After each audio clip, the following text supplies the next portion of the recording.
अच्छा इसमें ये देखिएगा कि ये एक ना मैंने एक और सिनेरियो क्रिएट किया यूमल क्लास डायग्राम का, तो इसको ज़रा देख लेते हैं, फिर इसके अकॉर्डिंग ना कोड कर लेते हैं। ये आप देखें ज़रा, ये हमारे पास ना एक पेरेंट क्लास है। अब पेरेंट क्लास जो है वो इससे देख के आप इसको कुछ चीज़ों का अंदाज़ा कर सकते हैं कि इसके अंदर क्या-क्या होगा। क्या-क्या है इसके अंदर इस इन्फॉर्मेशन में? एक तो एब्स्ट्रैक्ट है, ये एब्स्ट्रैक्ट के लिए। दूसरा एक वेरिएबल है वैल्यू ए के नाम से और टाइप इसकी इंट है। इनिशियली इसमें 10 वैल्यू है, प्राइवेट है, ठीक है? ये वाला ये जो माउस पॉइंटर अगर नज़र आ रहा हो आपको तो ये कंस्ट्रक्टर है। ये डिस्प्ले का मेथड है, एक शो का मेथड है, सर। ठीक है? अच्छा इसमें फिर देखिएगा, अब अगर मैं इस क्लास का कोड क्रिएट करता हूँ तो इसको ज़रा सामने रखें और फिर इस क्लास का मैं कोड क्रिएट करके उसमें कुछ चीज़ें जो हैं वो समझने की कोशिश करते हैं। तो एडिटर मेरे पास ओपन है।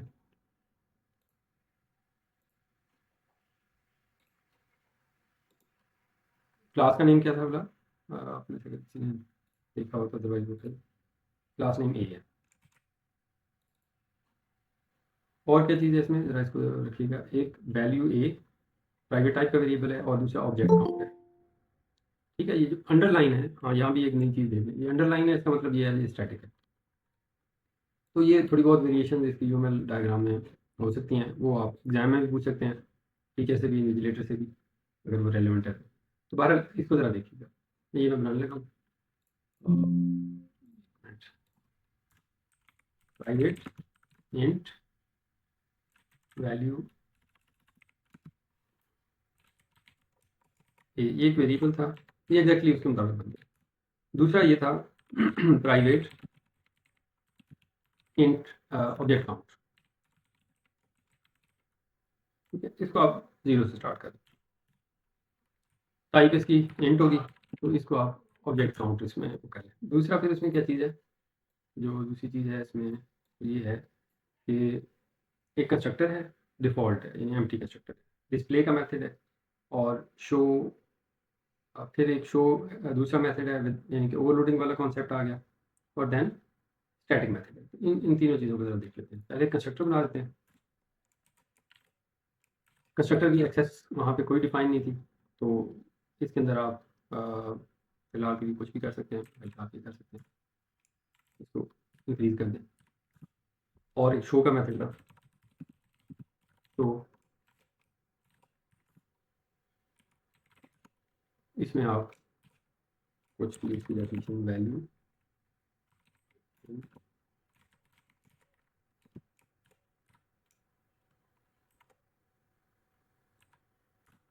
ये हो गया। अच्छा दूसरा उसने ना एक सजेस्ट किया हुआ है पब्लिक वॉइड शो,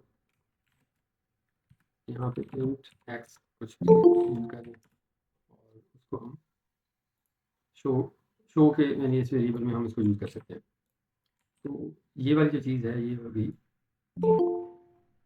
ओवरलोडिंग, क्या जी?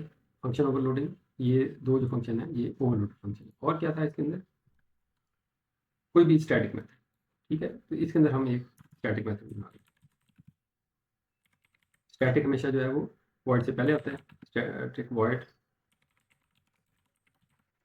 ये स्टैटिक मेथड, ये हमारे पास ना पेरेंट क्लास क्रिएट होगी। अच्छा इसके अंदर दो कोई इसमें मेथड एब्स्ट्रैक्ट, मेरे ख्याल में ये डिस्प्ले जो टैलिक में है ये शायद एब्स्ट्रैक्ट है, तो डिस्प्ले का फंक्शन हम डालते हैं पब्लिक एब्स्ट्रैक्ट वॉइड डिस्प्ले। ये मैं रिवाइज कर रहा हूँ, तो आप जब किसी क्लास में कोई मेथड एब्स्ट्रैक्ट होता है तो क्लास भी एब्स्ट्रैक्ट होती है, ठीक हो गया? ये हमारे पास नई क्लास क्रिएट होगी। अब कोई भी ना इसकी सब क्लास क्रिएट करते हैं, जैसा कि ये बी के नाम से नई क्लास है। इसमें एडिशनली क्या चीज़ है, एक वैल्यू बी के नाम से वेरिएबल है, बाकी इसके अंदर वो मेथड जो है वो सारे के सारे कंक्रीट मेथड है, यानी बी है कंस्ट्रक्टर, डिस्प्ले कंक्रीट है, शो, कंपेयर और ये स्टैटिक स्टैटिक मेथड। तो इस क्लास को एक्सटेंड करते हैं चाइल्ड क्लास के अंदर। क्लास का नेम बी है, एक्सटेंड कर लेते हैं इसको ए से। अब इसको एक्सटेंड करेंगे तो इसके अंदर private int private int value B के नाम से था वेरिएबल, इसको आप चाहें तो कोई डिफरेंट वैल्यू दे दें। और क्या रिक्वायर्ड था इसमें, यहाँ से ज़रा देखें तो एक कंस्ट्रक्टर है, एक डिस्प्ले का फंक्शन है, शो है, कंपेयर है और स्टैटिक मेथड। तो एडिशनल फंक्शन इसमें एक कंपेयर का है और वो उसी नाम से स्टैटिक मेथड भी मिल है। तो अगर मैं इसके अंदर कंस्ट्रक्टर बनाता हूँ तो कंस्ट्रक्टर ये उसी तरह से बन गया। बाकी जो है वो इसके अंदर हम कोई भी मेथड जो ये आप यहाँ पे अगर इम्प्लीमेंट करेंगे तो ये उसको डिफ़ॉल्ट इम्प्लीमेंटेशन उसकी ऐड कर दें। ठीक है, तो यहाँ मैं इसको कहता हूँ वैल्यू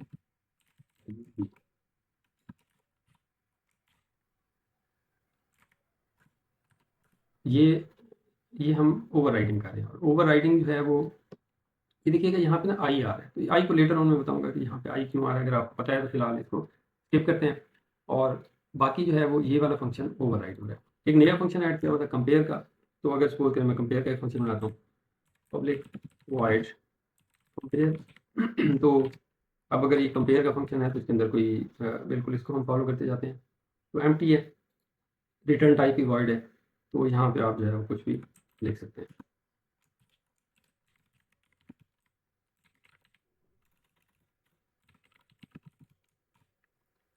ठीक है ना, कोई इसमें अभी तक कोई ऐसी चीज़ नहीं नहीं आई। यहाँ पे मैं इसका कंस्ट्रक्टर कॉल को भी मेंशन कर देता हूँ।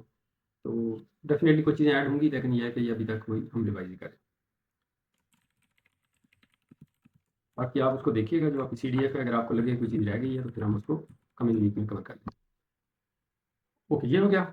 इसके साथ में कुछ और चीज़ें थी, जैसा कि शो था और स्टैटिक मेथड। शो मैं उसको डिफाइन नहीं करने जा रहा, शो वहीं पे मौजूद है अपने में जो पेरेंट टाइप है उसके अंदर था शो का मेथड, तो उसको हम एज इट इज़ यूज़ कर लेते हैं। और एक मेथड है public void static method.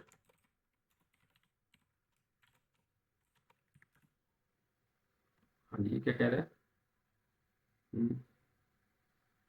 Can not be ओवररिडन। ठीक है, तो एक चीज़ क्या यहाँ पे कंफर्म हो गई कि जो स्टैटिक मेथड होते हैं उनको आप ओवरराइड नहीं कर सकते। हाँ, इसको हम स्टैटिक बना सकते हैं। ठीक है, तो इसको मैं कह देता हूँ, जो पहला एरर था वो क्या था कि ये स्टैटिक मेथड जो है वो ओवरराइड नहीं हो सकता। एक फाइनल नहीं हो सकता, एक स्टैटिक नहीं हो सकता। प्राइवेट ऑब्वियसली वो उसी क्लास तक महदूद होता है, तो वो भी नहीं हो सकता। तो स्टैटिक मेथड ऑफ, ठीक है। अच्छा, ये हो गया और मेरे ख्याल में इसके अंदर कोई मेथड नहीं है। अगर मैं इसको ओवरव्यू दोबारा से देखूँ इस डायग्राम को, तो मेन के अंदर इसके ऑब्जेक्ट्स क्रिएट किए हुए हैं, यानी कि मेन के अंदर कोई इसके ऑब्जेक्ट क्रिएट किए होंगे, तो हम उसको फिर further one by one object create कर लेते हैं। तो ये मैंने क्लास बी तक बना ली थी, एक क्लास बनाई, बी बनाई और फिर उसके बाद ये क्लास ये बना ली। तो अब अगर मैं इसका ऑब्जेक्ट क्रिएट करता हूँ और ऑब्जेक्ट के लिए उसने कौन सी क्लास सजेस्ट की हुई है, ये इस क्लास का नेम उसने मेंशन शायद नहीं किया, पर ये टेस्ट क्लास होगी। तो एक मैं टेस्ट क्लास यहाँ पे क्रिएट कर,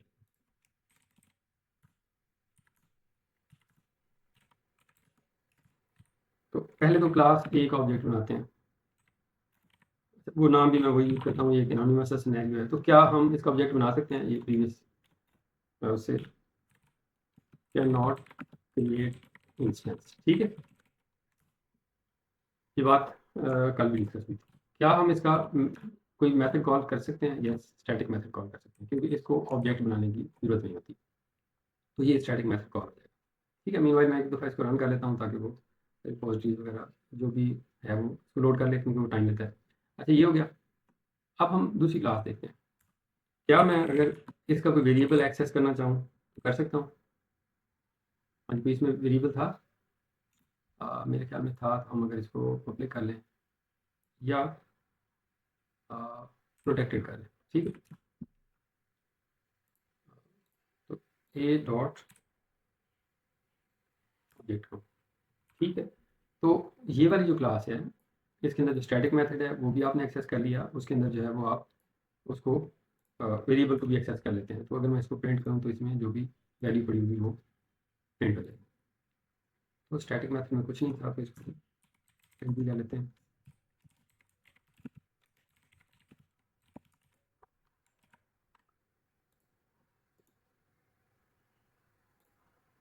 हाँ जी, ठीक है ना, यहाँ तक तो कोई क्वेश्चन मेरे ख्याल में ऐसा नहीं है जो होना चाहिए। बाकी मज़ीद आप पूछ सकते हैं, क्योंकि ये मैं रिवीजन कर रहा हूँ। तो अब ये मेरे पास उसकी एक चाइल्ड क्लास पेरेंट क्लास है, बी जो है उसकी चाइल्ड क्लास है। जिसके अंदर क्या क्या चीज़ें हो रही हैं। एक पेरेंट क्लास से वेरिएबल आ रहा था, तो अगर मैं यहाँ पे जस्ट टू टेस्ट अगर इसी नाम से कोई और स्टैटिक वेरिएबल बना लूँ तो क्या बनाया जा सकता है, ये हम देख लेते हैं क्लास बी के अंदर। तो इसका मतलब है ये वेरिएबल बन गया। तो इसको अगर मैं कुछ और वैल्यू दे दूँ तो क्या सेंस बनती है कि इसके आउटपुट में क्या आना चाहिए। यानी कि अब जो पेरेंट क्लास है उसमें भी वेरिएबल है, स्टैटिक है।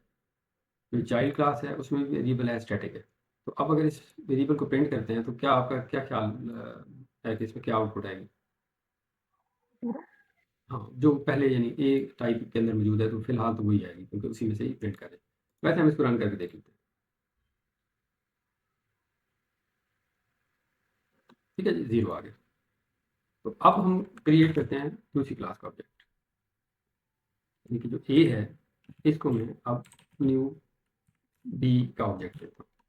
अब इस लाइन के बाद क्या हुआ, जो reference in A is updated, या आप कहें जो पहले नल था और अब वो उसको बी का रेफरेंस दे दिया। तो अब सिनेरियो ये है, मैंने ऑब्जेक्ट भी बना लिया। अब ऑब्जेक्ट के भी फंक्शन भी कॉल करके देख लेते हैं कि सपोज करें ए डॉट, इसके अंदर कंपेयर का फंक्शन है, शो का फंक्शन है और डिस्प्ले का है और ये कुछ डिफरेंट फंक्शन है। सपोज करें इसको मैं शो को कॉल कर लेता हूँ। अब अगर ये मैं शो कॉल करता हूँ तो अगर शो का वर्जन दोनों क्लासेस में हो, यानी इसके अंदर भी हो और चाइल्ड क्लास में भी हो, तो फिर किसका कॉल होगा। हाँ जी, क्या ख्याल है आप लोगों का कि अगर मैं दोबारा से क्वेश्चन कर देता हूँ, अगर यहाँ पे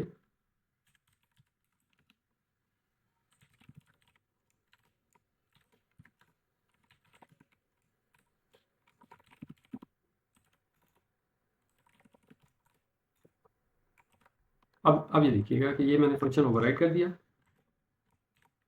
ये फंक्शन मैंने ओवरराइड कर दिया।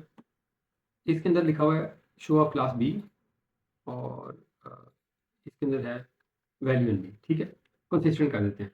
तो अब ये क्या आउटपुट देगा आपके ख्याल में, अगर मैं इसको खत्म कर दूँ जो मैंने ओवरराइड किया। इसको चाइल्ड क्लास वाला ये वाला चलाना चाहिए या ये वाला चलाना चाहिए, इसको देखो, ये इस तरह क्वेश्चन समटाइम्स आ जाता है। ये डेफिनेटली चाइल्ड वाला ही, क्लास वाला ये चाइल्ड वाला ही एक्सेस होगा। इसको मैं अगर रन करता हूँ तो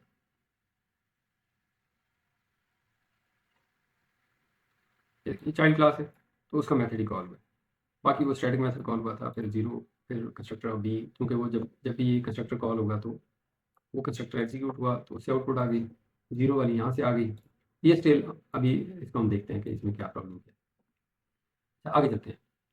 आगे फिर अगर इसी डायग्राम को देखें तो इसमें ना एक और चीज़ दी हुई है यहाँ पे, ये रिलेटिवली न्यू चीज़ है। ये देखिएगा, ये नज़र आ रहा है आपको, ये हेल्पर। ठीक है, तो हम ऐसा भी कर सकते हैं कि ये जो क्लास है इसके अंदर ही आप पब्लिक स्टैटिक क्लास हेल्पर ये क्रिएट कर दें। तो अब मतलब क्या हुआ कि आप क्लास के अंदर ही क्लास भी क्रिएट कर सकते हैं। ठीक है, लाइक के मैं इसके अंदर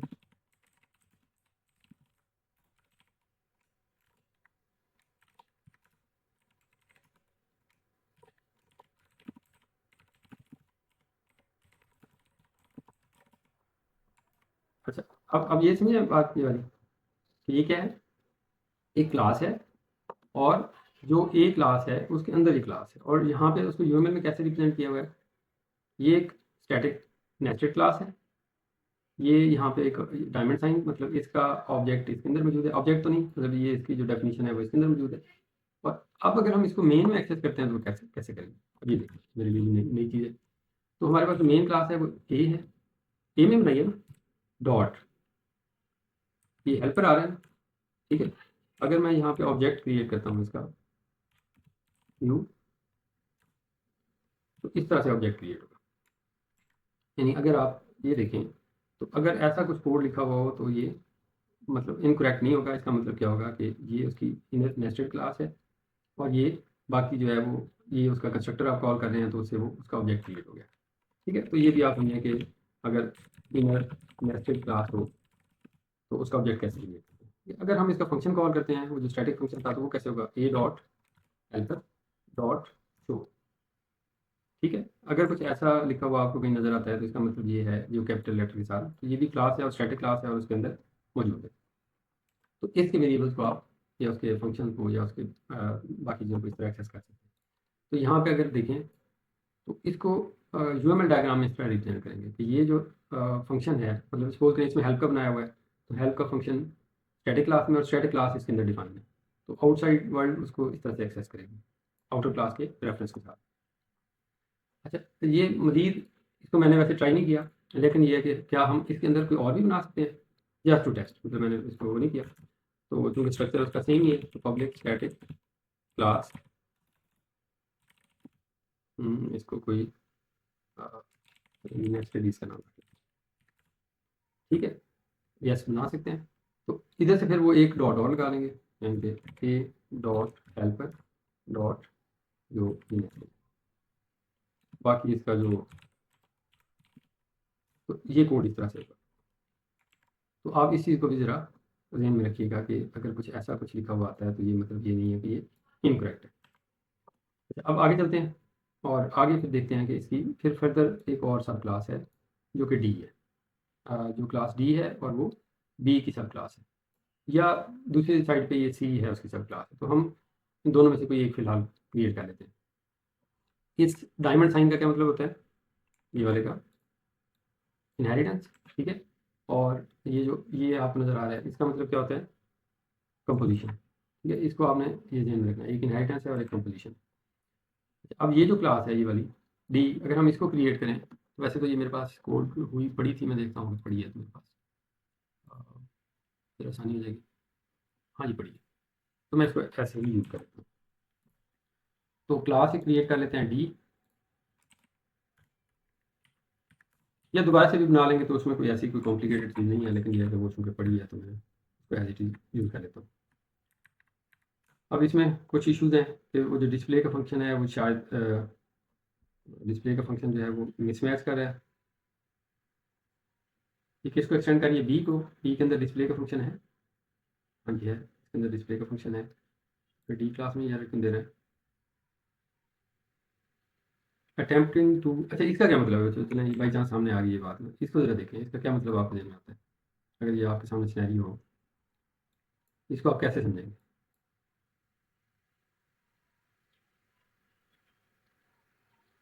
यानी कैरर आ रहा है ना मेरे सामने, तो इसको मैं कैसे यानी इसको एक्सप्लेन कर सकता हूँ या सॉल्व कर सकता सर बी में डिस्प्ले का मेथड पब्लिक था।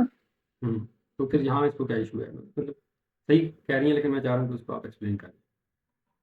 और इधर डिफॉल्ट बनाया हुआ है। हम्म, ये देखिए, ये उसकी ना, ये एक उसकी line, attempting to assign weaker access privilege allowed नहीं है, यानी कि जो पेरेंट टाइप की एक्सेस है उसको अगर आप रिलैक्स कर सकते हैं लेकिन रिस्ट्रिक्ट नहीं कर सकते। तो ये हो गया, ठीक है। बाकी सर ये थोड़ा एक्सप्लेन कर देंगे, मुझे समझ नहीं आया। ये होता ये है कि पेरेंट टाइप में अगर वो मेथड, पेरेंट टाइप इसकी है बी, अगर वो पब्लिक नहीं है, ठीक है, तो फिर आप नीचे वही वाली एक्सेस असाइन कर सकते हैं। लेकिन अगर ये पब्लिक है और यहाँ पे हम डिफ़ॉल्ट कर देते हैं, तो इसका मतलब ये है कि हम उसकी एक्सेस को रिस्ट्रिक्ट कर रहे हैं। जो जो चीज़ आप इनहेरिट कर रहे होते हैं उनकी उसकी एक्सेस को वही यूज़ कर सकते हैं, उसे रिलैक्स कर सकते हैं, उसे रिस्ट्रिक्ट नहीं कर सकते। तो ये जो डिफ़ॉल्ट एक्सेस है ये उसकी रिस्ट्रिक्टेड टाइप है। प्रोटेक्टेड भी वो देखें, वो कह रहा है कि ये अलाउड नहीं है, वीकर टाइप। मतलब जो हमने इसकी पेरेंट क्लास में जो भी उसको एक्सेस दी हुई थी वैसे ही हमें चाइल्ड क्लास में भी देनी हाँ, अगर होगी। पेरेंट में प्रोटेक्टेड थी तो यहाँ पब्लिक यूज़ कर सकते हैं, प्रोटेक्टेड भी यूज़ कर सकते हैं, यानी उससे रिलैक्स कर सकते हैं, उसको रिस्ट्रिक्ट नहीं कर सकते। जब हम ऐसे लिखते हैं तो इसका मतलब हम रिस्ट्रिक्ट करते हैं, तो हम उसको वही वाली यूज़ करते हैं। या चूँकि वो ये यहाँ भी वो सबसे यानी एक्सेसिबल टाइप दी हुई है, तो इससे मज़ीद कोई और मॉडिफायर नहीं है, तो इसलिए हम इसी को यूज़ करें। ठीक है जी, ये क्लास डी है, इसका क्या मसला आ रहा है, अटेम्प्टेड टू साइन, अगेन ये भी वही है। तो अच्छा, आपसे क्वेश्चन ही है, अगर आपको इतना ही विंडो नज़र आ रही हो तो ये पब्लिक स्टैटिक से पहले आएगा बाद में आएगा, क्वेश्चन है। वो पब्लिक पहले आता है वैसे पहले तो। आता है, क्योंकि वो एक्सेस लेवल है, तो एक्सेस हमेशा आपने पहले उसकी भी एक्सेस बतानी होती है और बाकी प्रोसीजर को आप बाद में करते हैं, ठीक है। अब ये मेरे पास में क्लास डी बन गई, ये एग्जैक्टली वैसी ही है जैसी वो यूआरएल डायग्राम थी, ये डी क्लास मैंने क्रिएट कर दी। स्टैटिक मेथड भी है इसके अंदर, और जो स्टैटिक मेथड पेरेंट के अंदर भी है, और स्टैटिक मेथड जो है वो ग्रैंड पेरेंट के अंदर भी है। तो तीनों के अंदर स्टैटिक मेथड है, और तीनों का नाम भी स्टैटिक मेथड ही है। तो तीनों जो है वॉइड शो कर रहे हैं। तो इस स्टैटिक मेथड में क्या है, static method in class B. तो अब अगर हम यहाँ पे बी का ऑब्जेक्ट बनाते हैं,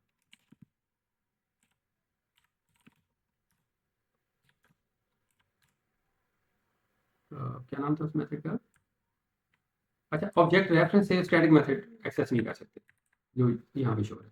क्योंकि इंस्टेंस है तो यहाँ पे वो, लेकिन वो तो भी ये मिस्टेक कर लेते हैं। तो हम स्टैटिक मेथड को इस तरह से कॉल करेंगे। तो अब ये जो वर्जन है, इसके पेरेंट के पास भी एक स्टैटिक फंक्शन है। तो इस वक्त फिर कौन सा कॉल होना चाहिए आपके ख्याल में, यानी कि इसके ऊपर बी में भी है, उसके ऊपर ए में भी है। तो आपके ख्याल में यहाँ जी, सर बी वाला हाँ, इसको देख लेते हैं, रन करके देखते हैं। तो हमारे पास टेस्ट क्लास है, तो इसको रन करते हैं। अब ये ध्यान में रखिएगा, स्टैटिक क्लास होती है वो रैम एक लोड होती है, और बाकी कहाँ पे है, value B has private access. ये वैल्यू बी जो है मैंने कहाँ पे एक्सेस की है, ये है 24। तो इसको अगर मैं पब्लिक कर रहा हूँ फिलहाल के लिए,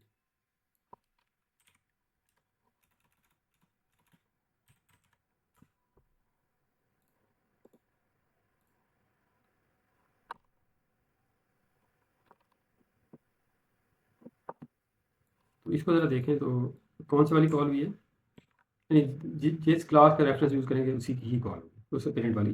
तो जो स्टैटिक मेथड है ना, ये एक्चुअली आप इसको ओवरराइड ही नहीं कर सकते। स्टैटिक फंक्शन जो है उसका ओवरराइड ही नहीं कर सकते। तो ये अपनी लोकेशन पे रहते हुए एक्सेसिबल होते हैं। और इसके अंदर क्या है, ये वाली स्टेटमेंट क्या थी, ये मैंने आपको बताई थी पहले भी, जस्ट फॉर रिवीजन। ये जो पेरेंट क्लास है, यानी इसकी पेरेंट, ये डी क्लास की पेरेंट जो है वो, उसका नाम है क्लास बी, ये उसका डिस्प्ले कॉल करेगी। और ये वाली जो है वो फिर इसकी अपनी एक्सटेंडेड डेफिनेशन होगी। सिमिलरली ये वाली जो है, ये भी सुपर कॉल है। तो ये पेरेंट क्लास की कोई भी फंक्शन या किसी चीज़ को कॉल करना हो तो उसके लिए ये यूज़ किया जाता है। दूसरी साइड पे है तो हमारे पास एक क्लास सी भी है। अब ये भी तकरीबन वही रेपिटेशन है, सिबलिंग है बी की, यानी इनहेरिट हो रही हैं दोनों क्लासेस जो हैं वो पेरेंट क्लास है। डिस्प्ले मेथड ओवर रिटर्न है, इसके अलावा जो है वो सुपर भी यूज़ कर रहे हैं, और एक्सेस मॉडिफायर जो है वो वैल्यू ऑफ ए भी यूज़ कर रहे हैं। तो ये क्लास भी मेरे पास मौजूद है, तो इस क्लास को भी हम एक्सटेंड कर लेते हैं या यूज़ कर लेते हैं। ये इसका कोड कैसे लिखेंगे, एक मिनट, ये क्या लिखेंगे, इसकी क्लास सी एक्सटेंड्स ए। तो फिर उसके मुताबिक जो है वो आपको कुछ चीज़ें न्यू ऐड करनी पड़ेंगी, जैसे कि एब्स्ट्रैक्ट फंक्शन है, क्लास सी है, इसको एक्सटेंड करते हैं ए से। तो अब इसके अंदर जो है वो आप मिनिमम रिक्वायर्ड ये है कि आप इसके अंदर जो एब्स्ट्रैक्ट फंक्शन है मॉडिफाई करें। अदरवाइज मैं अगर कंप्लीट क्लास के तौर पे ले जाऊँ तो ये वही कंप्लीट क्लास जो है उसी तरह से क्रिएट होगी। इसमें भी वही इशू है। तो अगर मैं ये वाला इशू जो है वो इधर जाके इसके साथ पब्लिक ख़त्म कर दूँ, यहाँ भी पब्लिक ख़त्म कर दूँ, तो पेरेंट में भी करना पड़ेगा, तो पेरेंट से भी ख़त्म कर देते हैं, ये भी हो गया। मेरे ख्याल आप ये डिस्प्ले में रहेगा, और डिस्प्ले इसके अंदर है ही नहीं।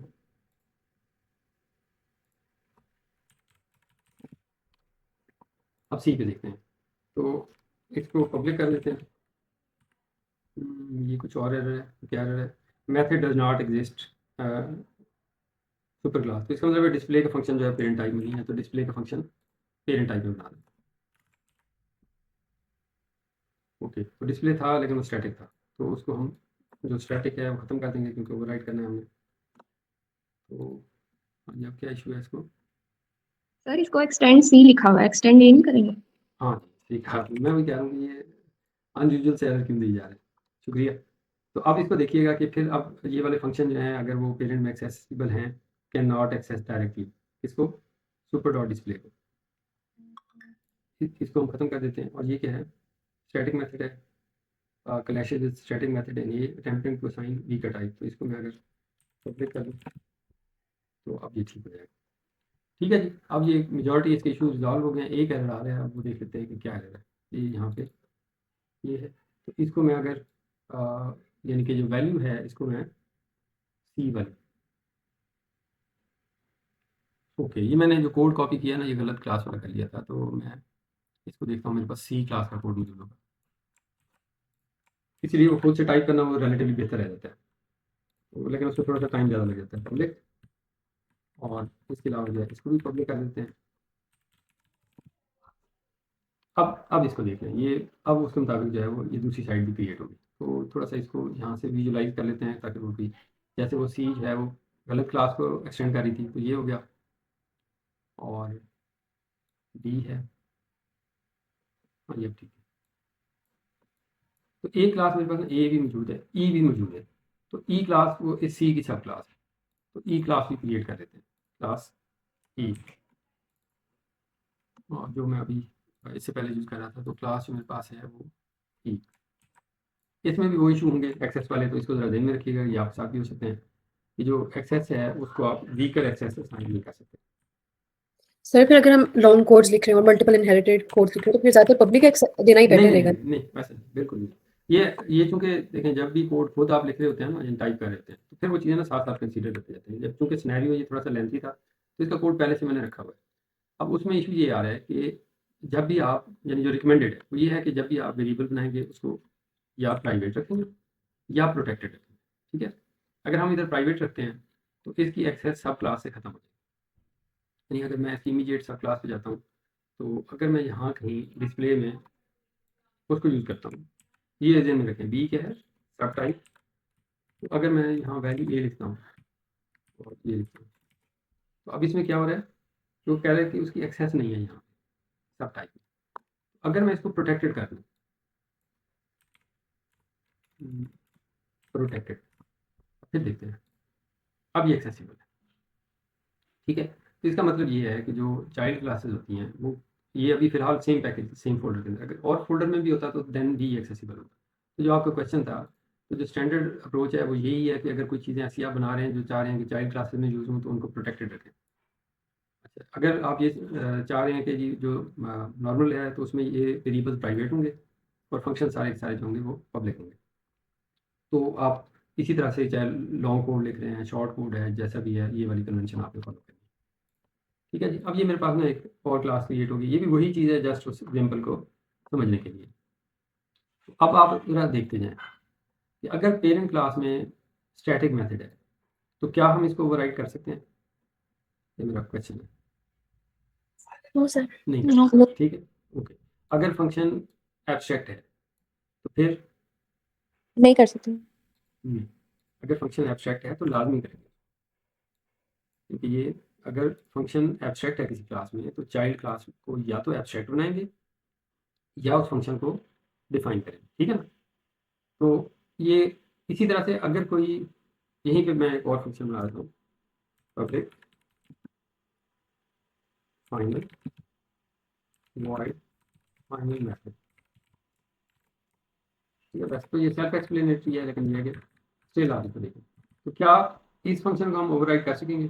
नहीं, क्योंकि ये हमने फाइनल वर्ड ही इसलिए यूज किया। तो यहाँ पे एक स्टूडेंट ने गलत आंसर किया था, तो उसको जरा देख लें। जब भी पेरेंट क्लास में कोई ऐसा बिहेवियर होगा जो आप लाजमी तौर पे चाइल्ड क्लास में पोज करते हैं, तो उसको आपको एब्स्ट्रैक्ट, अगर पेरेंट में है तो चाइल्ड में उसको लाजमी तौर पे डिफाइन करना पड़ेगा, ठीक है। यहाँ पे पब्लिक देखो स्टैटिक, ओवरराइड क्यों हो जाएगा? जी ओवर सकता है। आपकी आवाज़ सही नहीं आ रही मेरी, माइक चेक हम कर लो। एब्स्ट्रैक्ट वाले को ओवरराइड कर सकते हैं। एब्स्ट्रैक्ट को लाजमी ओवरराइड करते हैं, यानी मुझे जो आवाज़ समझ आई है आपकी वो यही है कि आपने पूछा एब्स्ट्रैक्ट को ओवरराइड कर सकते हैं। यस, एब्स्ट्रैक्ट ये एब्स्ट्रैक्ट फंक्शन हम बनाते इसीलिए हैं कि वो चाइल्ड क्लास में वो डिफाइन होगा, क्योंकि ये इनकम्प्लीट फंक्शन है, सिर्फ इसमें सिग्नेचर है, उसकी डेफिनेशन एग्जिस्ट नहीं करती। इसको लाजमी ओवरराइड करेंगे, इसको नहीं कर सकते, ये भी नहीं कर सकते, ठीक है। अच्छा, अगर कोई फंक्शन प्राइवेट हो पेरेंट क्लास में, जी बच्चा आपकी आवाज़ सही नहीं आ रही है,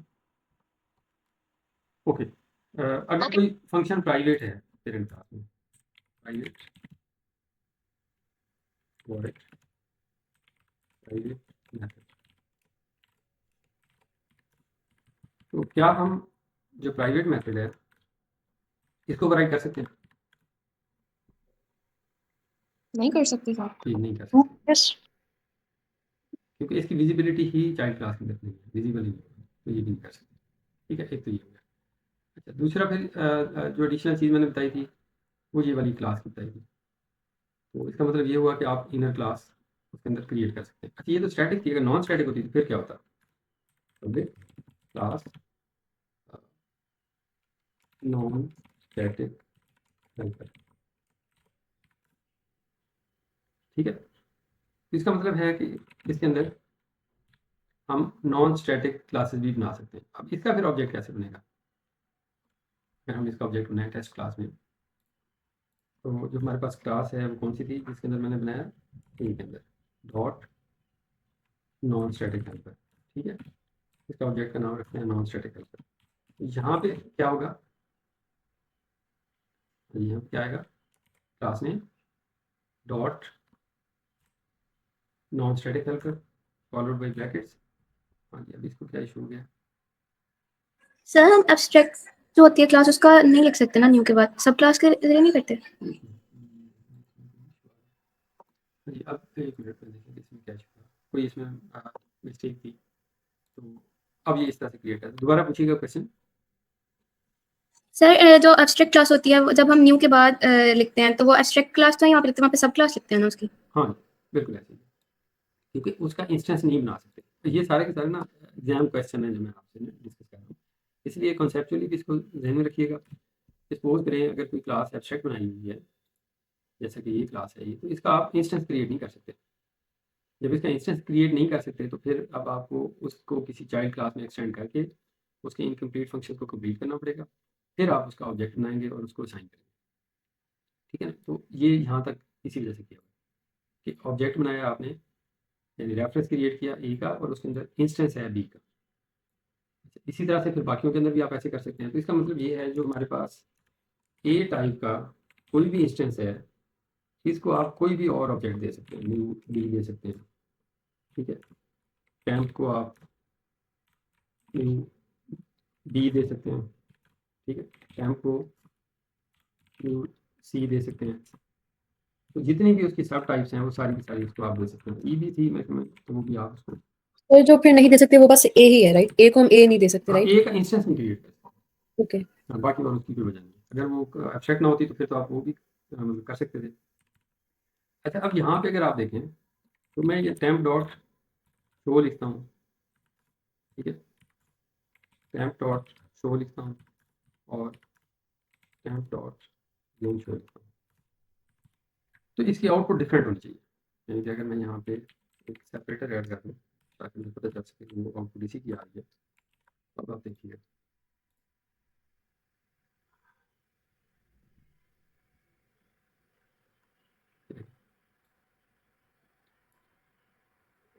ये सारी आउटपुट उसी से आ रही है, यानी जो उसके मैंने फंक्शन कॉल किए। अब जो उसके अंदर स्टेटमेंट्स लिखी हुई हैं उसके हिसाब से ये आउटपुट आपको नज़र आ रही है। तो अगर आप यहाँ पे दोबारा देखें तो सेम ऑब्जेक्ट है, सेम मेथड है। यानी अगर इस वाली लाइन को मैं हाइड कर दूँ फिलहाल के लिए, तो आपको तो यही नज़र आ रहा है ना कि ये वाली लाइन, तो टेम्प डॉट शो हर दफ़ा डिफरेंट आउटपुट दे रही है। तो इसलिए आप इस बात को ध्यान में रखिएगा कि ये जो पेरेंट टाइप है ये सुपर टाइप है, यानी ये टेम्प जो है सुपर टाइप है और उसको चाइल्ड क्लास का ऑब्जेक्ट दे रहे हैं, फिर चाइल्ड क्लास का, फिर यहाँ पे भी चाइल्ड क्लास का ऑब्जेक्ट दे रहे हैं। तो ये कुछ क्लियर नहीं है ये बात? सिंपल है, आप इनर क्लास का ऑब्जेक्ट क्रिएट कर सकते हैं, उसका तरीका कुछ ही है। यानी कि आउट इसका क्लास का ऑब्जेक्ट देन न्यू। अच्छा, इसको हम टेस्ट कर लेते हैं इसके अंदर, ये चूँकि बी कंक्रीट क्लास है तो ताकि ये कन्फ्यूजन जो है खत्म नहीं हो जाए। तो अपनी क्लास नॉन स्टैटिक, ठीक है। अब ये नॉन स्टैटिक क्लास है, तो इस वर्जन के मुताबिक अगर हम इसको देखें तो पहले हम बी का ऑब्जेक्ट बनाएंगे। तो बी का ऑब्जेक्ट बनाओ, यहाँ हमारे पास बी ऑब्जेक्ट न्यू बी, ठीक है। अब आगे इसके बाद ये है कि आपने उसी क्लास के नाम से, यानी कि जो B dot non static OBJ free कर लेता हूँ, आगे ओबीजे बी डॉट न्यू और फिर नॉन स्टैटिक। थोड़ा सा आप समझेंगे ये कॉम्प्लिकेट हो गया, तो चूँकि मैंने भी पहले इसको यूज़ नहीं किया तो वो इस वजह से इसमें एरर आ गया। तो आप इस तरह से क्रिएट कर सकते हैं, ठीक है जी। मज़ीद ये है कि आप इसको देख लीजिएगा ताकि वो दिन में रहे। बाकी ये है कि ये कोई ऐसा क्वेश्चन नहीं है कि जो एग्जाम में आने लगा है। बल्कि नॉन स्टैटिक इस तरह से इनर क्लास से डिस्कस मिल के बात करनी थी। तो ये ऑब्जेक्ट क्रिएट करेंगे और फिर उसके बाद ये उसको इस तरह से लिखें। तो इसको ज़रा फिर एक दफ़ा देख लें क्या हुआ, क्या था, एरर क्यों आ रहा था कि जो पेरेंट टाइप थी वो एब्स्ट्रैक्ट थी, उसका चूँकि ऑब्जेक्ट नहीं बना पा रहे थे। तो फिर इसका ना कॉल करने का तरीका भी ये डिफरेंट है। तो ओबीजे बी डॉट न्यू अगर लिखा हुआ हो तो ये भी कोई सिंटैक्स एरर नहीं है। तो चूँकि ये चीज़ थोड़ी सी डिस्कस हो गई है तो इसको एक दफ़ा देख लीजिएगा। मैं ये नहीं कह रहा कि मैं इसमें से कोई पूछने लगा हूँ आपसे, लेकिन ये कि स्टिल ये एक अच्छा कॉन्सेप्ट है कि अगर इनर क्लास है, स्टैटिक है, तो उसका ऑब्जेक्ट कैसे क्रिएट करेंगे, नॉन स्टैटिक है तो उसका कैसे क्रिएट करेंगे। ठीक है जी। अच्छा, एक और क्वेश्चन है, चलें इसी से मिलता-जुलता क्वेश्चन एक मेरे ज़हन में आ गया। वो ये है कि अगर हम ऐसा करें कि क्लास क्रिएट करता हूँ, पता नहीं ये मेरे ख्याल में लास्ट दूसरे सेक्शन से डिस्कस किया था या मैंने आपसे किया था, मुझे अब याद नहीं आ रहा। सपोज़ करें ये मैंने एक टेम्प क्लास क्रिएट की है, ठीक है? या यूँ करते हैं, ये मैं क्लास क्रिएट कर रहा हूँ व्हाट्सएप की, ये क्लास क्रिएट कर रहा हूँ व्हाट्सएप, ठीक है?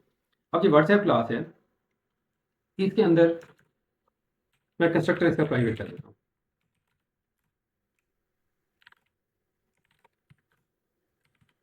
तो क्या हम इसका ऑब्जेक्ट बना सकते हैं?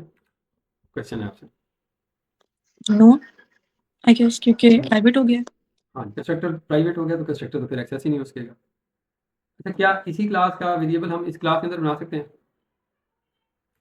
नहीं, इस क्लास का वेरिएबल इसके अंदर हम बना सकते हैं। Yes. हाँ जी, ठीक है। तो अगर मैं इस वेरिएबल को बना लूँ स्टैटिक और मैं इसका नाम रख देता हूँ व्हाट्सएप, ठीक है? ये मैंने बना लिया। टाइप इसकी क्या है? ठीक, इसका मतलब यहाँ तक की चीज़ है।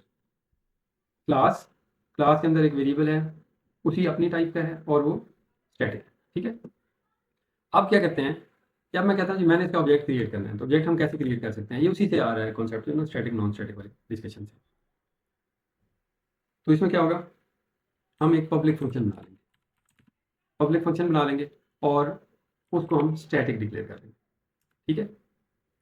और उससे रिटर्न क्या करवा लेते हैं, इसी टाइप का एक ऑब्जेक्ट, और उसको मैं कहता हूँ जी इसका नाम है गेट इंस्टेंस। इससे हम रिटर्न करवा लेते हैं इसी क्लास का ऑब्जेक्ट। अब समझ आई बात है इसकी कि ये जो एक वेरिएबल है यहाँ पे प्राइवेट है, कंस्ट्रक्टर भी प्राइवेट है, और फिर उसके बाद जो है मैंने उसका एक फंक्शन बनाया प्राइवेट, और फंक्शन से उसको कॉल कर लिया। अब मैं अगर टेस्ट क्लास में जाता हूँ यहाँ पे और इसका ऑब्जेक्ट क्रिएट करता हूँ, तो इसका नाम क्या था क्लास का? व्हाट्सएप। मैं इसका फिर ऑब्जेक्ट क्रिएट कर लेता हूँ। तो अब इसका ऑब्जेक्ट कैसे क्रिएट होगा, क्योंकि कंस्ट्रक्टर तो हम कॉल नहीं कर सकते, ऐसे तो हम कर ही नहीं सकते। तो अब फिर हम क्या करेंगे, जो उस क्लास का नेम था डॉट, उसके अंदर क्या था, गेट इंस्टेंस। तो अब इसका एक इंस्टेंस क्रिएट हो जाएगा, ठीक है।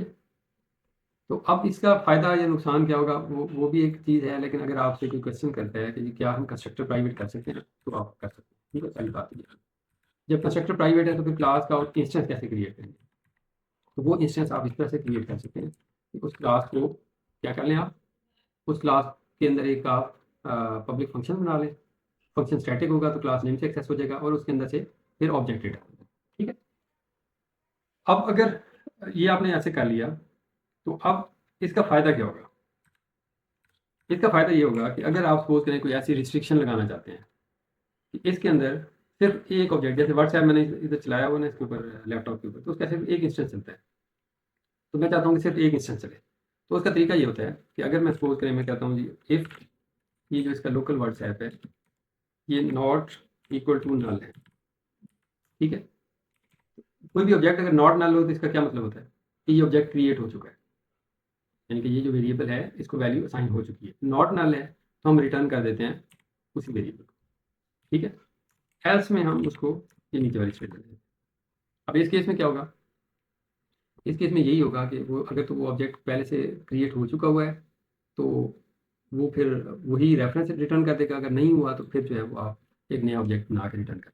इसका मतलब ये है कि अगर कुछ इस तरह से कोड लिखा हुआ है तो वो एक वक्त में सिर्फ एक ऑब्जेक्ट क्रिएट करता है। हाँ जी, कुछ बात समझ आई या नहीं है? सर तो हम लोग इसके दूसरे ऑब्जेक्ट्स भी नहीं क्रिएट कर सकते? नहीं कर सकते ना। आप खुद देखिए कैसे क्रिएट करेंगे। आपने जब इसका ऑब्जेक्ट क्रिएट करना है तो हम जाते हैं ये टेस्ट क्लास में, तो इसका तो न्यू से तो कर ही नहीं सकते ना, जो प्राइवेट है। अगर वो प्राइवेट एक्सेस हो रहा है, व्हाट्सएप 1 कर लेता हूँ, न्यू व्हाट्सएप। अब वो कह रहा है कंस्ट्रक्टर प्राइवेट है, तो इसका नहीं, मतलब गेट इंस्टेंस के थ्रू कोई और से नहीं क्रिएट कर सकते हम लोग? वो फिर वही रिटर्न कर देगा ना। एक सपोज करें मैं यहाँ पे ओके। व्हाट्सएप, इसको मैं कहता हूँ व्हाट्सएप 1, तो अगर मैं फिर ये कॉल करता हूँ ये वाला, ये, तो आप इसका फ्लो अगर आप ध्यान रखें, तो अगर वो इंस्टेंस क्रिएट हो चुका होगा तो फिर क्या होगा, रिटर्न ही वो, यानी कि वो उसी का एड्रेस रिटर्न वो कर वही देगा। वापस रिटर्न कर हाँ, देगा। वापस रिटर्न करेगा, अदरवाइज जो है वो क्रिएट कर देगा। तो इसलिए जो है वो आप समझिए कि ये इस तरह से क्रिएट नहीं हो सकता। सर अब इसका जो ऑब्जेक्ट बन गया इसको हम किसी भी तरह से यूज़ कर सकते हैं नॉर्मली? हाँ, वो तो नॉर्मल ऑब्जेक्ट बन गया ना, तो उसको तो आप किसी तरह से भी उसको बिल्कुल यूज़ कर सकते हैं, लेकिन ये है कि आप इसका दूसरा ऑब्जेक्ट क्रिएट नहीं कर सकते, वो भी इस सूरत में अगर आपने ये नल वगैरह ये कंडीशन लगाई। तो बाकी आप इसको और तरह से भी कर सकते हैं कि यहाँ पे आप बना के रख लें, न्यू ऐसे कर लें, ठीक है। अब यानी इसका मतलब बनना पड़ा है, तो जब भी वो कोई उसको एक्सेस करे तो सीधा सीधा उसको रिटर्न कर दे। क्या बोला, समझे ये बात? ये दूसरा तरीका है रिटर्न। आप देखिए, तो जब भी वो ऑब्जेक्ट क्रिएट करेगा तो वो उसके अंदर एक ही बना होगा, क्योंकि स्टैटिक है तो स्टैटिक एक ही, यानी एक ही इंस्टेंस होता है वो मेमोरी के अंदर। तो जब एक ही होगा तो जो भी उसको एक्सेस करेगा वही करेगा। अब मेरा कंप्यूटर है तो मैं इसका क्रिएट कर सकता हूँ, आपका कंप्यूटर है तो उसके ऊपर आप ये कर सकते हैं। इसी तरह ऐप्स के केस में देख लें, जैसे कुछ ऐप्स होती हैं, बल्कि अक्सर ऐप्स उनका एक इंस्टेंस चलता है, जब भी आप क्रिएट करेंगे तो वो उसी को रेफर कर देगा। तो ये भी एक समझने के लिए मैं ये कुछ चीज़ें इसलिए डिस्कस कर रहा हूँ कि मैं वो प्रीवियस टॉपिक और कुछ एडिशनल चीज़ें आपको बता दूँ। प्रीवियस टॉपिक में इनहेरिटेंस थी, इसके बाद वाला टॉपिक है पॉलीमॉर्फिज्म। तो वो ना मिड के बाद ना वो कोई था एक दो लेक्चर के बाद, तो वो इसलिए मैं उसको ज़रा स्किप कर रहा हूँ। तो इसलिए जो है वो आप ज़रा इसमें कोई आपके क्वेश्चन ध्यान में आते हैं तो इसको डिस्कस कर लेते हैं। ये इनहेरिटेंस सॉरी, उससे रेलिवेंट जो क्वेश्चन है कोई आपके ध्यान में है तो वो। हाँ जी बच्चों, कोई कोई क्वेश्चन नहीं है? जैसे देखें मैंने कल आपको सिनेरियो दिया था ना, अब रिज्यूम करें कि ये मैं आपको दे देता हूँ ये वाला कैसे कैसे। यहाँ पे वो नीचे उसकी ये तो चूँकि हम प्रिंट में तो नहीं कर सकते, लेकिन ये लैब में मैं कर सकता हूँ कि आपको मैं ये फाइल शेयर कर दूँ। इसका मतलब एब्स्ट्रैक्ट क्लास है, सिबलिंग्स हैं, चाइल्ड है, ये उसके साथ भी। तो ये वाली लाइन का क्या मतलब है, डॉटेड लाइन का, ये मैंने कल भी बताया था, ये वाली जिस, क्रिएट वाली क्लास? हाँ जी, जिस यानी मेन के अंदर जिस इस क्लास के ऑब्जेक्ट क्रिएट हो रहे हैं वो इस तरह की डॉटेड लाइन से होगा। जो जो ऑब्जेक्ट क्रिएट करते जाएंगे उसके साथ एरो अपीयर होता जाएगा, ठीक है। ये इसका है, और जो इंटेलिजे है उसका जो स्टाइल है उस तरह से। इसमें मैं टेस्ट क्लास ऐड करूँगा, प्लस यानी टेस्ट क्लास ऐड की, प्लस ये देखिएगा कि यहाँ पे सिंबल नजर आ रहा है शो डिपेंडेंसीज। जब मैं इसको क्लिक करूँगा तो वो फिर उसकी जो डिपेंडेंसीज हैं वो शो कर। अब इसको देखें, इसमें एक क्रिएट्स का एरो एक यहाँ से जा रहा है, एक इधर से जा रहा है और एक इधर से, ठीक है। ये वाले जो सॉलिड एरोज हैं ये वाले, ये इनहेरिटेंस को शो कर रहे हैं, और ये वाला किसको शो कर रहा है, ये याद होगा आपको मैंने बताया था।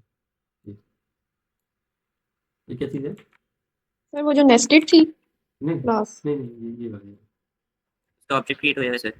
हाँ, ये ना इधर मैंने मुझे लगता है कि जो एक टेस्ट क्लास थी ना, इसमें यहाँ के ऊपर ऑब्जेक्ट क्रिएट किया था ये वाला, ये देखें। जब आप इंस्टेंस लेवल पे कोई ऑब्जेक्ट क्रिएट करते हैं ना, वो एक किस्म का कंपोजिशन वाला कॉन्सेप्ट हो जाता है। तो इसको मैं अगर ख़त्म कर दूंगा तो अब वो डायग्राम अपडेट हो जानी चाहिए, नहीं होगी तो फिर हमें रीड्रा करना पड़ेगा इसको। इसको मैं इसको डिलीट कर देता हूँ यहाँ से और टेस्ट को दोबारा प्लेस करता हूँ। अब देखें वो एरर नहीं है, ठीक है ना।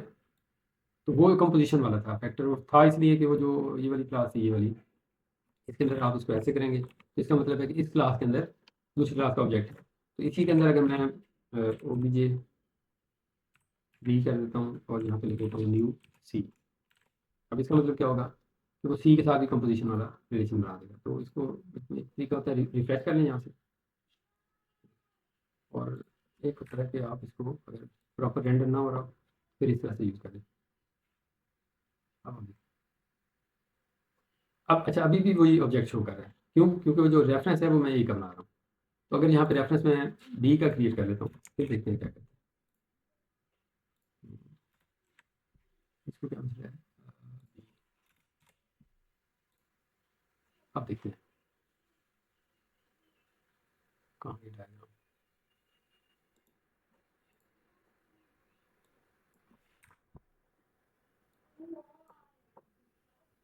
अब देखिए एक कंपोजिशन का एरो ये आ रहा है यहाँ से, और एक कंपोजिशन का एरो ये आ रहा है। देखिए ये जो है ये कंपोज्ड ऑफ, साथ में उसने नाम भी लिखे हुए हैं कि इस ऑब्जेक्ट का नाम क्या है, यहाँ पे ऑब्जेक्ट 4 है, और ऊपर वाली जो है इसके अंदर ऑब्जेक्ट है, और एक एक है। और अगर मैं इसको वो बना देता हूँ, एरे बना देता हूँ यहाँ पे, फिर देखते हैं कि वो क्या इसको शो करता है।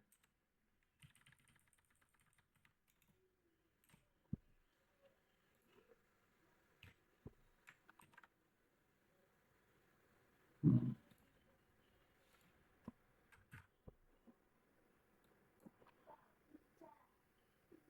हाँ जी, इसमें सिर्फ चेंज देखते हैं कि क्या चेंज है। ये देख रहे हैं आप लोग यहाँ पे, ये स्टैटिक लगा दिया। स्टैटिक का मतलब ये है कि यानी अगर आप इसको समझे तो इसका मतलब ये है कि ये जो टेस्ट क्लास है इसके अंदर वन और मोर ऑब्जेक्ट हो सकते हैं। यानी कि टेस्ट क्लास के अंदर वन और मोर ऑब्जेक्ट हो सकते हैं। कंपोजिशन जो है वो इस तरह से है कि इसके अंदर वन और मोर, अगर वो सिर्फ एक ऑब्जेक्ट होगा तो वो फिर इस तरह से मेंशन होगा, जैसे यहाँ पे मेंशन। ये अगर मल्टीपल ऑब्जेक्ट्स होंगे तो वो भी फिर इसी तरह से आप यहाँ पे देखेंगे। ठीक है जी, ये वाली चीज़। तो ये आप इसको भी ज़रा यानी समझते जाएँ साथ से ह्यूमन डायग्राम। ये काफ़ी यानी अगर आप समझें कि सिर्फ आपको ये ह्यूमन डायग्राम दी जाए तो ये पूरे यानी कि सिनेरियो को अंडरस्टैंड करने के लिए काफ़ी होती है। ये याद आ रहा है कि ये क्या था, ये जो यहाँ पे सिंबल था, ये वाला ज़हन में आ रहा है? ये छोटा सा एक डायमंड सा बना हुआ है यहाँ। Sir final static static static है ये, क्योंकि ये देखिए काउंट भी स्टैटिक था, ये भी स्टैटिक है, ये भी स्टैटिक है, तो उनके साथ ही लगा हुआ है। तो ये वाला किस लिए है? ये एब्स्ट्रैक्ट का वाला ये डिफॉल्ट एक्सेस है। हाँ और सही डिफॉल्ट है। और ये वाला जो है ये डॉटेड लाइन वाला एब्स्ट्रैक्ट मेथड एब्स्ट्रैक्ट। और एम से क्या मुराद है? मेथड और एफ फील्ड्स। ठीक है, ये ऊपर सेपरेट क्यों लिखा हुआ है? कंस्ट्रक्टर कंस्ट्रक्टर ये वाली सॉलिड लाइन क्या बता रही है कि इस क्लास का इसके साथ कोई रिलेशन है, एसोसिएशन है इस क्लास की। ये वाली जो क्लास है सपोज करें ए और सी के दरमियान कोई ना कोई एसोसिएशन है। ठीक है, ये थोड़ी सी ये आप देखिए, ये सॉलिड लाइन। अब उस किस तरह की एसोसिएशन है वो आपको यहाँ से पता चलता है। ये क्या है? ये उसकी सब क्लास है, यानी कि जो बी है वो सब क्लास है की। और ये इस तरह से एरो लगा हुआ है। इसका मतलब है ये एरो और ये वाला एरो ये डिफरेंट है, इसका मतलब डिफरेंट है, उसका मतलब डिफरेंट है। ठीक है ना? अच्छा, अगर दोबारा ये रिपीट ही कर रहा हूँ, मैं भी आपके नहीं, ये जो लिखा हुआ है ये सॉलिड लाइन है, इसका मतलब क्या है? इसका कोई ऑब्जेक्ट क्रिएट किया हुआ है। एक ऑब्जेक्ट जिस तरफ ये लाइन जा रही है ना उसके अंदर इस क्लास का एक ऑब्जेक्ट मिलेगा। कंपोजिशन हाँ कंपोजिशन है डेफिनेटली, लेकिन वो एक का मतलब ये है कि ये इसके अंदर, और इसका मतलब क्या है? वन और मोर ऑब्जेक्ट्स। हाँ वन नंबर। ठीक है। अच्छा, फिर एक और चीज़, इसका क्या मतलब है? ये जो सी लिखा हुआ है बाहर dotted line, abstract abstract class. ठीक है, और ये वाली कंक्रीट क्लास। कंक्रीट क्लास और बाकी ये इसका एक्सेस लेवल है, डिफ़ॉल्ट है। तो कहीं प्रोटेक्टेड भी हमने यूज़ किया था तो प्रोटेक्टेड का भी देख लीजिएगा। ये जो है ये प्राइवेट है, और ये डिफ़ॉल्ट है, ये पब्लिक है, और नहीं ये जो ये की सी बनी हुई है ना ये प्रोटेक्टेड है, ये प्राइवेट है। ये जो क्लोज लॉक नज़र आ रहा है ना ये प्राइवेट है, ये प्रोटेक्टेड है। आप देख लेते हैं इसको, ए के अंदर जो वैल्यू ने है, हाँ ये चूँकि प्रोटेक्टेड है तो ये इसके अंदर जो है वो शो कर। अब होता यही है कि जो जब भी पेपर बनाया जाता है, मैं या कोई भी बना रहा होता है, तो हम इस तरह से पहले कोड कर लेते हैं उसको, फिर हम इस तरह की डायग्राम बना लेते हैं और उस डायग्राम को पेपर में देते हैं अगर ह्यूमन डायग्राम दें। तो फिर आप ना बिल्कुल आसान तरीका ये होता है कि आप पहले तो ये सारी क्लासेस क्रिएट करें, एम्प्टी क्लासेस, यानी ए क्रिएट कर लें, बी सी डी, इस तरह सारी क्लासेस क्रिएट कर लें एम्प्टी, तो ये आपका स्ट्रक्चर कंप्लीट हो जाएगा। अगर आपके पास ये इंटेलिजे ये वाला अल्टीमेट है तो इसके अंदर ये डायग्राम बन जाती है। अगर वो आपने दूसरा यूज़ किया हुआ है कम्युनिटी वाला तो उसमें नहीं बनती। तो आप वहाँ पे इसको रेंडर करके देखें कि डायग्राम अगर आपको ऐसे नज़र आ रही है तो फिर आप वन बाई वन ये चीज़ें ऐड करते हैं। सर VS कोड में बन जाती है। उसको मैंने वैसे उसमें कोई प्लगइन है सही, लेकिन मैंने यूज़ नहीं किया, तो बच्चे ने यूज़ कर लेते हैं उसको। सर मिड में किस टाइप का क्वेश्चन आएगा? ये कोई मिड के क्वेश्चन नहीं बता रहा हूँ। मिड में ना पॉसिबिलिटी ये होती है कि सपोज करें हम 3 क्वेश्चन देते हैं। एक क्वेश्चन है कि जी आपको मैंने कुछ कोड सेगमेंट दिए, जैसे आप ये समझ लें, ये समझ लें, या मैंने एक ना लिंक शेयर किया था इससे प्रीवियस आपको ना, उसको ज़रा देखिएगा। उसमें ये पॉसिबिलिटी ज़्यादा डिस्कस की थी जो दूसरे सेक्शन के साथ क्लास हुई थी। मैं सपोज कहता हूँ जी मैं इतना ही कोड देता हूँ और मैं कहता हूँ जी इसकी आउटपुट क्या होगी, साथ में वो क्लास ए और बी भी देता हूँ। तो अब ये आउटपुट वाले क्वेश्चन है, 5 हो सकते हैं, 6 हो सकते हैं। अच्छा, ये हो गया एक क्वेश्चन कि जी क्वेश्चन है और उसके अंदर 6, 7, 8, 9, 10 आउटपुट के क्वेश्चन डिफरेंट कॉन्सेप्ट से। एक इनहेरिटेंस सर है। इस टाइप पे तो थियरी में आएगा ना? हम्म, तो सर मैं ये लैब थ्योरी की बात कर रहा हूँ, अभी चलिए थ्योरी की बात कर रहा हूँ। दूसरा ये हो सकता है कि हम उसका कोई डिस्क्रिप्शन वाला क्वेश्चन दे दें कि जी मुझे ये बताएं कि डिफरेंट जो टाइप ऑफ एसोसिएशन है क्लासेस में हम कैसे रिप्रेजेंट करते हैं। तो आप उसको इस तरह से बता सकते हैं कि जैसे आप कह देंगे जी सपोज करें जी आप कहें कि अगर ऐसे बनी हुई है फील्ड एरो तो इसका मतलब इनहेरिटेंस है, यानी कि ऑब्वियसली वो आप उसको समझें। अगर ऐसे डायमंड साइन बना हुआ है तो इसका मतलब क्या है, एग्रीगेशन है। अगर वो बिल्कुल इस तरह फील्ड है तो फिर वो उसका मतलब कंपोजिशन है। ठीक है, इसी तरह से अगर ये एरो लगा हुआ है इसका क्या मतलब है। इसी तरह से अगर मैं यूँ डॉटेड लाइन लगा देता हूँ जैसे कि ये था, तो इसका क्या मतलब है। तो ये भी हो सकता है, ये भी हो सकता है कि आप जस्ट बता दें कंपोजिशन और एग्रीगेशन का क्या मतलब है। ये भी हो सकता है जी आपसे पूछ लिया जाए कि जी डीप कॉपी शैलो कॉपी ये क्या होती है, स्टैटिक नॉन स्टैटिक का इनहेरिटेंस में क्या था। तो ये डिफरेंट क्वेश्चन हो सकते हैं। जो है लैब वो क्लियरली आप समझें। एक सिनेरियो होगा, वो सिनेरियो जो मैंने आपको दिए ना असाइनमेंट टास्क, इस तरह का कोई एक सिनेरियो लेकिन डिटेल है जिसमें बताया गया होगा कि ये फंक्शन ये बनाने हैं आपने, ये उसकी सब क्लासेस हैं। तो फिर आपने उसके ऑब्जेक्ट्स क्रिएट करने हैं और उसको सॉरी उसको कोड करना है और कोड करने के बाद जो है वो अब उसका असेसमेंट का तरीका ये होता है कि अगर आपकी आउटपुट आ रही है तो आउटपुट का मतलब ये है कि फिर आप समझें कि आपके मार्क्स बेहतर होंगे। कोड आपने बहुत ज़्यादा लिखा हुआ है लेकिन वो रन नहीं हो रहा तो वो मार्क्स आपके ड्रॉप हो जाएंगे। तो इसीलिए मैं आपको पहले भी लैब में भी कहता रहता हूँ, अब भी कहूँगा कि साथ साथ आप उसको कंपाइल करते जाएं, क्योंकि ये एडिटर है, बहुत सारे एरर्स तो ये खुद ही फिक्स कर देता है। लेकिन अगर आपको कहा हुआ है कि टू स्ट्रिंग मेथड बनाएं, तो अगर मैं इससे इंसर्ट करवाऊंगा ना टू स्ट्रिंग, तो ये ऐसा बनाएगा। ठीक है, तो लेकिन आपको टू स्ट्रिंग वैसा बनाना है जो क्वेश्चन में दिया हुआ है। तो ओबियसली अगर आपने ऐसा बनाया हुआ है तो उसका मतलब ये होगा कि आपने ऑटो जनरेट किया है और आपने खुद से उसको अपडेट नहीं किया। इसी तरह से ओवर सर राइटिंग मतलब ओवरलोडिंग क्वेश्चन में किस तरह बताया होगा? क्वेश्चन में किस तरह बताया होगा। क्वेश्चन में ये होता है कि ये जो है ना मेन, मेरा अक्सर ऐसे ही होता है कि मैं मेन भी दे देता हूँ, आउटपुट भी देता हूँ कि मेन आपने नहीं चेंज करना, उसके मुताबिक आउटपुट ऐसी आनी चाहिए।